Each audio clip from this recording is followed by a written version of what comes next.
Hello student, आज मैं लेके आया हूँ शॉर्ट का तीसरा वीडियो। इसमें आप देखोगे कि दो लाइन के बीच की शॉर्टेस्ट डिस्टेंस कैसे निकालते हैं। ये टॉपिक आता है 3D के अंदर और जेईई मेन में ये देखा गया है कि हर साल एक क्वेश्चन हर पेपर में आ ही रहा है। तो आप इसको अच्छे से तैयार कर लेंगे तो आपका एक क्वेश्चन अच्छे से हो जाएगा। तो देखिए मैं कौन सा क्वेश्चन ले रहा हूँ। अब देखिए यहाँ पर शॉर्टेस्ट डिस्टेंस निकालनी है दो लाइन के बीच में। तो यहाँ पर दो लाइन की इक्वेशन दे रखी है।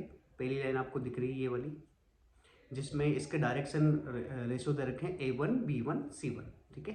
और दूसरी लाइन के दे रखे हैं A2 B2 C2, ठीक है। अब सबसे पहले हमें क्या करना है, पहली लाइन किस पॉइंट से गुजर रही है, वो गुजर रही है A पॉइंट से, जिसके कोऑर्डिनेट है बच्चों X1 Y1 Z1, यहाँ से देख सकते हो आप, ठीक है। और दूसरी लाइन गुजर रही है B पॉइंट से, जो है X2 Y2 Z2, ठीक है। अब इसके बाद पहली लाइन की डायरेक्शन दे रखी है A1 B1 C1, जिसको N1 कहा मैंने, वेक्टर फॉर्म में लिख सकते हो। दूसरे की A2 B2 C2, जिसको N2 कह सकते हो, ठीक है। तो शॉर्टेज डिस्टेंस का फॉर्मूला क्या होता है, पहले तो आपको AB वेक्टर निकालना पड़ेगा। AB वेक्टर निकाल सकते हो, है ना, ठीक है। फिर N1 और N2 के बीच में क्रॉस प्रोडक्ट लगाना पड़ेगा, वो निकालना पड़ेगा, ठीक है। क्रॉस प्रोडक्ट आता है आपको अच्छे से, और उसके बाद उसका मैग्नीट्यूड निकाल देना। तो ये करोगे आप आराम से डिस्टेंस निकाल पाएंगे। अब अपन क्वेश्चन करते हैं किस तरीके से क्वेश्चन को किया जाएगा, ठीक है ना। देखिए अब यहाँ पर दो लाइन दे रखी है जिसमें शॉर्टेज डिस्टेंस निकालनी है। ये जेईई मेन 2023 का क्वेश्चन है बच्चों। देखिए अब इसमें आपको सबसे पहले ए निकालना पड़ेगा, तो ए तो आपने निकाल लिया डायरेक्ट, ठीक है। बी भी आप निकाल लोगे 4,1,-3, ठीक है।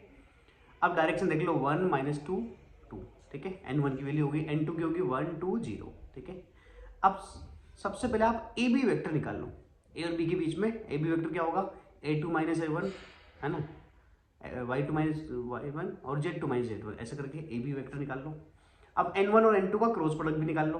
क्रॉस प्रोडक्ट आपको निकालना आता है, डिटरमिनेंट के अंदर IJ रखकर, एलिमेंट रखकर डायरेक्ट निकाला जा सकता है। इसको आराम से हम सोल्व कर सकते हैं। सोल्व करने पर आराम से निकाल लेंगे। ये आ जाएगा -4i + 2j + 4k, ठीक है। अब ये आ चुका है। अब इसको फॉर्मूले में रखते हैं डायरेक्ट, ठीक है। तो ए बी वेक्टर क्या दे रखा अपन को, 6i + j - 8k, और उसका N1 क्रॉस N2 से डॉट प्रोडक्ट करते हैं। तो देखो कितना आएगा, ये आएगा -24 सबसे पहले i का i से, फिर j का j से आएगा +2, और k का k से आएगा -8 को, ये हो जाएगा -32, ठीक है। अपॉन N1 N2 का मैग्नीट्यूड जो अपन निकाल सकते हैं, 4 का स्क्वायर 16 + 2 का स्क्वायर 4 और 4 का स्क्वायर 16। तो इस तरीके से निकाल लेंगे तो ये स्क्वायर रूट के अंदर 36 हो जाएगा, जिसकी वैल्यू 6 होती है। और इसका मोड लगा देंगे क्योंकि डिस्टेंस हमेशा पॉजिटिव में ली जाती है, ठीक है ना। तो अब देखो ऊपर कितना आ रहा है, ऊपर आ जाएगा 54 आ जाएगा, और नीचे आ जाएगा 6। जब इसको डिवाइड करेंगे तो आंसर आएगा 9। इस तरीके से हम इसको आराम से सोल्व कर सकते हैं। इसका आंसर सीधा रखा था। इस तरह क्वेश्चन जेईई मेन में आएंगे, आराम से कर सकते हो आप इनको। अब बड़ी बात क्या है बच्चों कि अब इसके इस जैसे बहुत सारे क्वेश्चन आते हैं, मतलब जितने पेपर होते हैं, जितने सेशन होते हैं उतने क्वेश्चन आते हैं। लेकिन मैंने यहाँ 4-5 क्वेश्चन सेलेक्ट कर रखे हैं आपके लिए।